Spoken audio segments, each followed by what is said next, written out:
বকুলি আমাদের ঋষির একেবারে আদর্শ স্ত্রী। কাকিমণি, আর কতক্ষণ লাগবে তোমাদের? আমি ঠিক 10 মিনিটের মধ্যে রওনা দেব।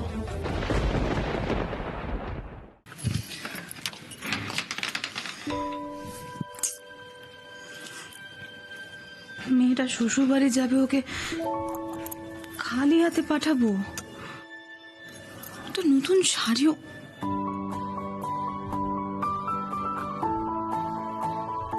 এই তো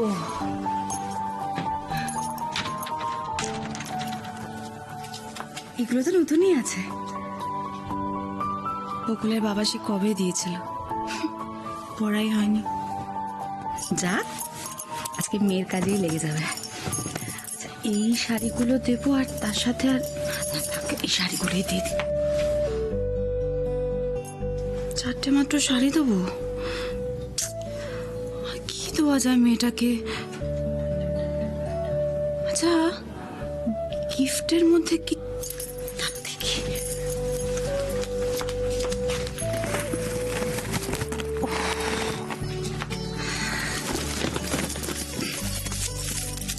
এটা তো ঘড়ি আছে, এটা দিয়ে দিই। আর কোনো শোপিসই হবে, এটা থাক। এইগুলোর মধ্যে না আমি যাই।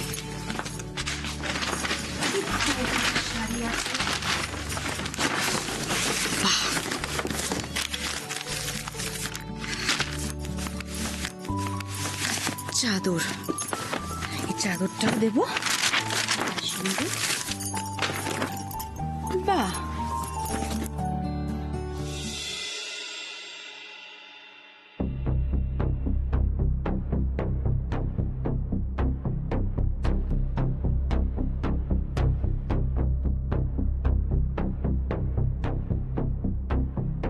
বর্ষার হাতের লেখা না?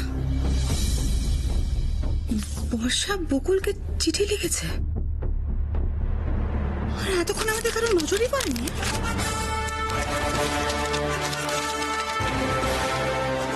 প্রিয় বকুল, তোর কথা মতো তোর দেখানো রাস্তা ধরে আমি এখন অনেক দূরে। সামনে অনিশ্চিত ভবিষ্যৎ, কিন্তু আমি জানি আমি যার জন্য এত বড় স্যাক্রিফাইস করলাম, সে সব সময় আমার বিপদে আপদে আমার পাশে থাকবে। এর বিনিময়ে আমি তোর থেকে কিছুই চাই না, শুধু এটুকুই চাই যে তুই ঋষিকে বিয়ে করে সুখী হ।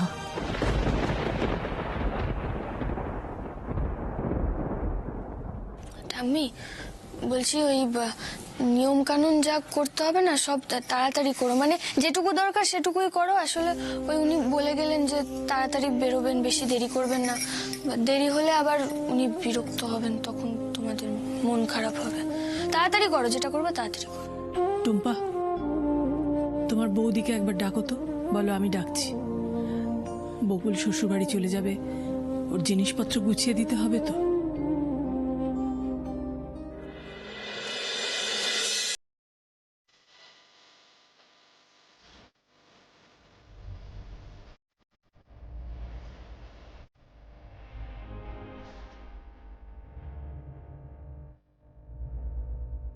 তোমার ভরসায় মা আর ঠাম্মিকে রেখে যাচ্ছি ঠাকুর, তুমি ওদেরকে দেখো। মাসিমা, বকুলের জিনিস গোছাবার জন্য আবার বৌদিকে ডাকার কি আছে? আমি কি করতে আছি, আমি সব গুছিয়ে দিচ্ছি, আপনি তো চিন্তা করবেন না তো। টুম্পা,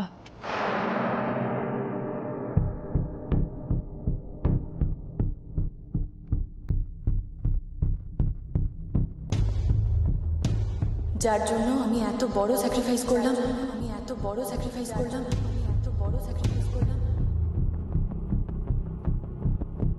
সে সব সময় আমার বিপদে আপদে আমার পাশে থাকবে।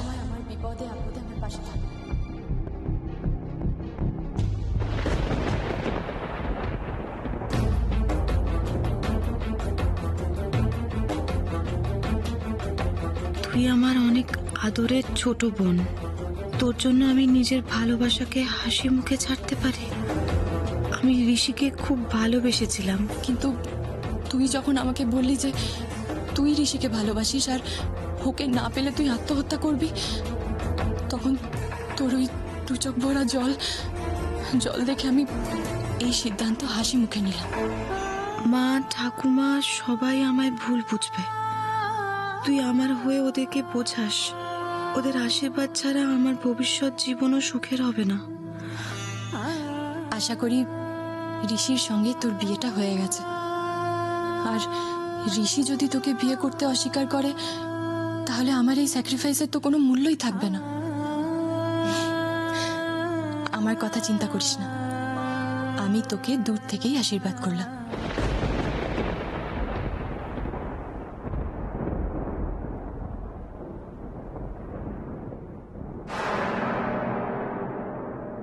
বর্ষা তো প্রায় সবই নিয়ে চলে গেছে, আমাদের কাছে আর কিছুই নেই। বকুলের জন্য আবার আলাদা করে ব্যবস্থা করতে হবে। মা, সে কি কথা? তাহলে তো বকুলের জন্য কিছুই গোছাবার নেই। হ্যাঁ, এখন নেই, কিন্তু বললাম যে ব্যবস্থা করতে হবে। তুমি তো সেটা পারবে না। আমি যাই, বরং বৌমার সঙ্গে কথা বলে দেখি, ও বোধহয় ওইসব নিয়েই ব্যস্ত আছে। তুমি তো মা, তুমি বরং আশীর্বাদের ব্যবস্থাটা দেখো। ঠাম্মি, ও ঠাম্মি, বলছি মাদার ইন্ডিয়ার খুব মন খারাপ না? খুব কান্নাকাটি করছে মাদার ইন্ডিয়া। বলো না, খুব বেশি কান্নাকাটি করছে না তো? বকুল, আমি তোকে বললাম তো মা, আমি তোর মায়ের কাছে তো রইলুম।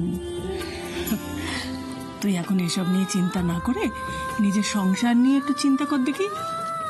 তার মানে ঠাম্মি শোনো, এটাও আমার একটা সংসার। আমার এখন থেকে দুটো সংসার, বুঝেছো? তুমি একদম এটা ভাববে না যে আমি এই সংসারের সব দায়িত্ব এড়িয়ে চলে যাচ্ছি। শোনো না, আমার কথাটা শোনো। তুই একটু মাদার ইন্ডিয়াকে গিয়ে ডেকে দাও না প্লিজ, আমার খুব দেখা করতে ইচ্ছা করছে। প্লিজ ঠাম্মি, প্লিজ প্লিজ।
ওইদিকে কি হচ্ছে না হচ্ছে কিছুই তো জানতে পারছি না, ধুর, সব মিস করছি। চিঠিগুলো পড়ে মা ঠাম্মির অবস্থাটা যে কি হচ্ছে সেটা যদি এবার নিজে চোখে দেখতে পারতাম।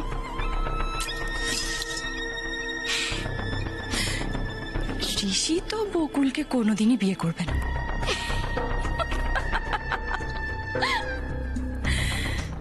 এবার বোঝ ঠেলা। এতক্ষণে চিঠিটা পড়ে মা নিশ্চয়ই বকুলকে বাড়ি থেকে বের করে দিয়েছে।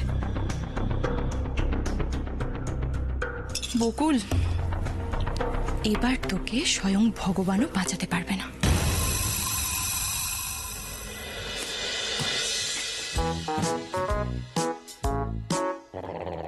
ও মা ঠাউরুন, আইসা দেখেন, আইয়া পড়েছে একটা ছোট দিদিমণি।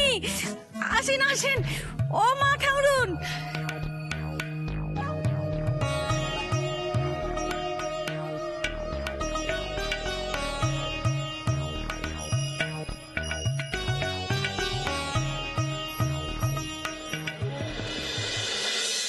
পৃথা, কতদিন পরে দেখছি আমার ছোট বোনটাকে। আয় বোন, আয় আয়, বসবি আয়, বসবি। রতন, শোন না, ওই বড় গেস্ট রুমে লাগেজ গুলো রেখে দেবার ব্যবস্থা কর। হ্যাঁ, যা চট করে রেখে। আর সুন্দরী, বাবা একটু দেখে নে না ঘরে সব ঠিকঠাক আছে কিনা। হ্যাঁ, আর গিজারটা অন করে দিবি, ভুলিস না। ঠিক আছে ঠিক আছে। রতন, 2 কাপ চা নিয়ে আসবি রে আসার সময়। হ্যাঁ। আয় আয় বসবি, আয় বসবি। এবার বল বাবা, এই কতটুকু রাস্তা রে সিঙ্গাপুর? এমন হঠাৎ করে বিয়ে ঠিক করলে তোরা না, আমাকে ইকোনমি ক্লাসে টিকিট কেটে আসতে হলো। তুই তো জানিস যে আমার বিজনেস ক্লাস ছাড়া কিরকম প্রবলেম হয়। সে তো জানি, কিন্তু দেখ এরকম হুট করে বিয়েটা ঠিক হলো বলে তো তুই আসতে বাধ্য হলি। হ্যাঁ, এই যে দেখা হলো আমাদের, তোমাকে কিন্তু আমি একটু সহজে ছাড়ছি না। আমি আর এত সহজে এখান থেকে নড়ছি না।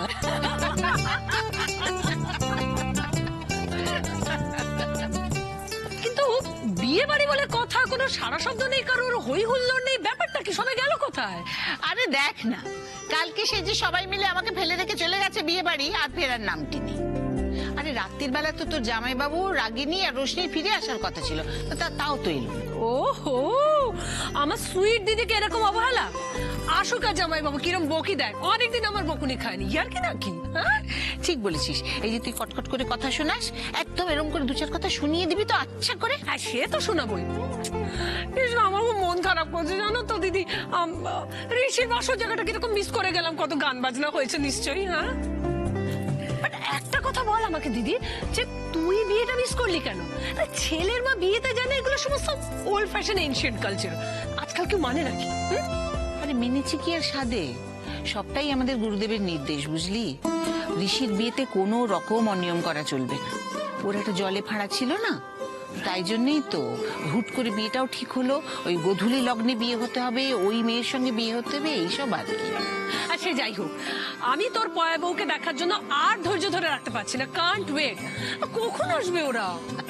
এই তো চা এসে গেছে, তুই চাটা খা, একটু ফ্রেশ হ, দেখ তার মধ্যে সব এসে যাবে। এনে এনে। নাইস। ঋষির বউকে দেখলে না তুই একদম চোখ ফেরাতে পারবি না, এত সুন্দর দেখতে কি বলবো, আর কি মিষ্টি গানের গলা রে। পড়াশোনায়ও খুব ভালো, তুই দেখবি ওর সাথে কথা বলে তোর খুব ভালো লাগবে। আচ্ছা, আমাদের ঋষি কি কম হ্যান্ডসাম নাকি? কম গুণীও? ওর তো এরকমই একটা বিয়ে হওয়া উচিত ছিল। তবে হ্যাঁ, যেদিন থেকে শুনেছি যে তোর ছোট বৌমা ডানা কাটা পরি, আমি ওই ডানা কাটা পরির কথা ভেবে একটা সুন্দর হিরের নেকলেস নিয়ে এসেছি। তুই না পারিস। আরে ছেলে মেয়েরা ভালো থাকবে, সুখে থাকবে, তার জন্য আশীর্বাদ যথেষ্ট নয় বুঝি? ভালো রাখতে গেলে একটু একটু প্রশ্রয় দেওয়ারও দরকার পড়ে।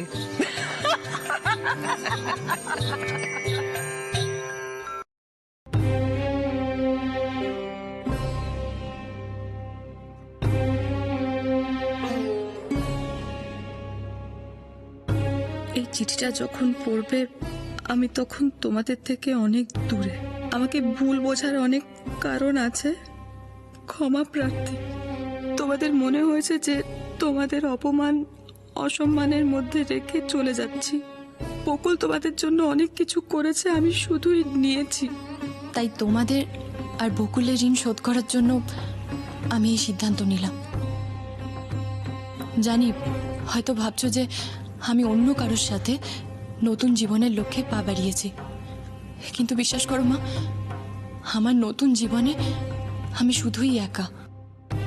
আমি বকুলকে আমার নিজের থেকেও বেশি ভালোবাসি, তাই বকুলকে সুখী করার জন্য এই আত্মত্যাগের পথ বেছে নিলাম। দেখো মা, বকুল তো আর 5টা মেয়ের মতো নয়, তাই তোমার মতো আমিও জানি যে কোনো ছেলের বকুলকে পছন্দ হওয়া বা ওর বিয়ে দেওয়াটা অসম্ভব। তাই যখন দেখলাম বকুলের কাউকে পছন্দ হয়েছে, আমি ওর রাস্তা থেকে সরে দাঁড়ালাম। বিশ্বাস করো, ঋষিকে আমি অনেকটা ভালোবেসে ফেলেছিলাম। ঋষির মতো মানুষই তো আমি সারা জীবন চেয়ে এসেছি, কিন্তু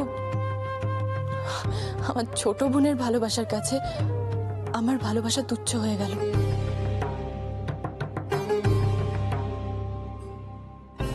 তোমরা দেখোনি, কিন্তু আমি দেখেছি বকুলকে কতবার নিজের হাতে লেখা ঋষির নামের দিকে তাকিয়ে থাকতে। এটা ভালোবাসা ছাড়া আর কি মা?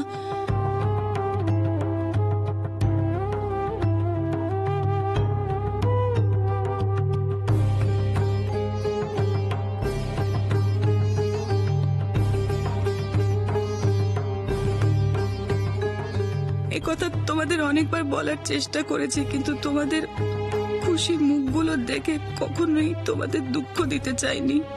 কিন্তু আজ দধিমঙ্গলের দই সবার প্রথমে বকুলকে খাওয়ার সুযোগ করে দিয়ে আর ঋষির গায়ে হলুদের হলুদ ওর গায়ে লাগিয়ে দিয়ে আমি ওকে কনে হিসেবে প্রস্তুত করে দিয়েছি।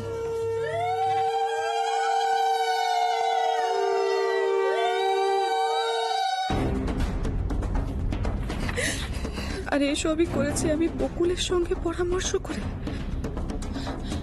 আজ দুপুরে ওই আমাকে মাছ খাইয়েছে। আবার দুটো নতুন ঘড়ি পাঠিয়েছে, প্যাকেট দেখেই মনে হচ্ছে খুব দামি ঘড়ি।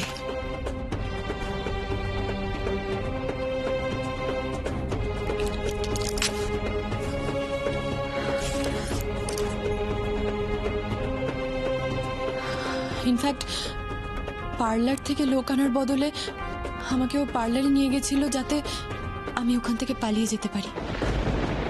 মা পার্লার থেকে বলছে দিদি নাকি অনেকক্ষণ আগে বেরিয়ে গেছে। তোমরা জানতে চাইছিলে না? আমরা দরজা বন্ধ করে দুই বোন কি আলোচনা করছিলাম? আমরা এ বিষয়ে আলোচনা করছিলাম যে কিভাবে আমি পালাবো আর আমার জায়গাটা নেবে আমার আদরের ছোট বোন বকুল। কিরে কিরে কিরে এতক্ষণ ধরে দুই বোনে কি কি কি কথা বলছিস? বল বল বল। ষড়যন্ত্র করছে। ওকে ঋষির সাথে সুখী দেখে সুখী হব আমি, আমার জন্য ভেবো না মা। আমি তো গ্র্যাজুয়েশনে ফার্স্ট ক্লাস পেয়েছি, নিজের জন্য একটা ছোটখাটো চাকরি আমি জোগাড় করে নিতে পারবো। আর তাছাড়া এত বড় দেশে কোনো একটা জায়গায় জুটে যাবে আমার মাথা গোজার জন্য। গয়নাগুলো নিয়ে গেছি বলে ভুল বোঝো না, ওগুলো সময় মতো তোমাদেরই পাঠিয়ে দেবো। আমার ছোট বোনটা তো আর তোমাদের সাহায্য করতে পারবে না, তাই নিজেদের সংসারের দায়িত্ব এবার তোমাদেরই নিতে হবে। তাই এই গয়নাগুলো তোমাদেরই কাজে লাগবে। আমার গয়নাগুলো কোথায় আছে দাও তো, আমি পার্লার থেকেই গয়না টয়না পরে ফিরবো। ভাবছো বকুলকে ওগুলো তোমরা দিয়ে দেবে বলে আমি সব গয়না নিয়ে গেছি? কিন্তু মা, যার জন্য নিজের ভালোবাসা ত্যাগ করলাম, সুখ স্বাচ্ছন্দ্য সবকিছু ছেড়ে দিলাম, তাকে কটা গয়না দিতে না পারার মতো ছোট মন আমার নয়, ভুল বুঝো না।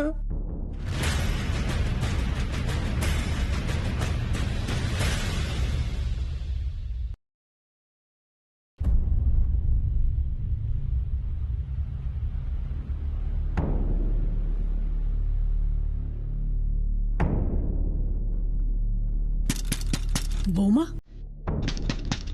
বৌমা দরজা খোলো।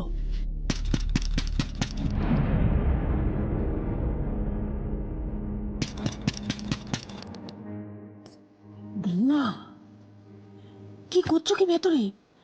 দরজাটা খোলো।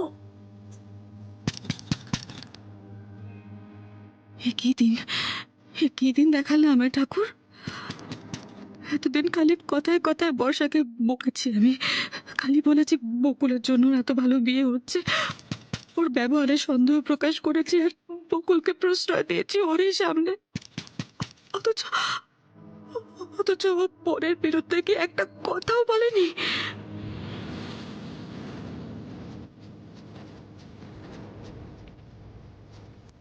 কাল সারাটা কোন মনে মনে কত বকেছি, কত অভিশাপ দিয়েছি আমি বর্ষাকে। ভালো রেখো ঠাকুর, ভালো রেখো আমার মেয়েটাকে, ভালো রেখো।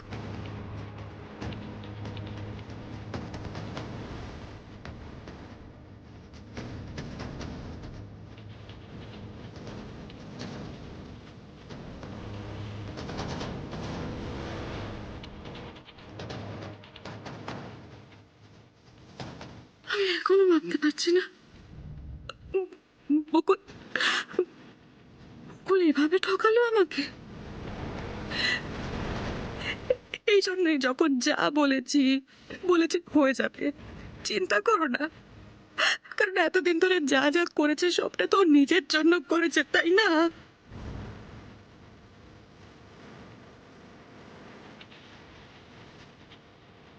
বৌমা,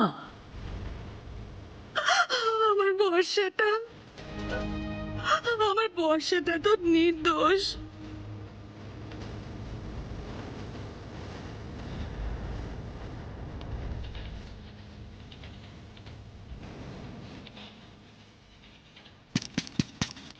কি করছো বৌমা? তাড়াতাড়ি খোলো, বকুলকে রওনা করতে হবে তো। ওকে চলে যেতে বলুন মা, আমি ওর মুখ দেখতে চাই না।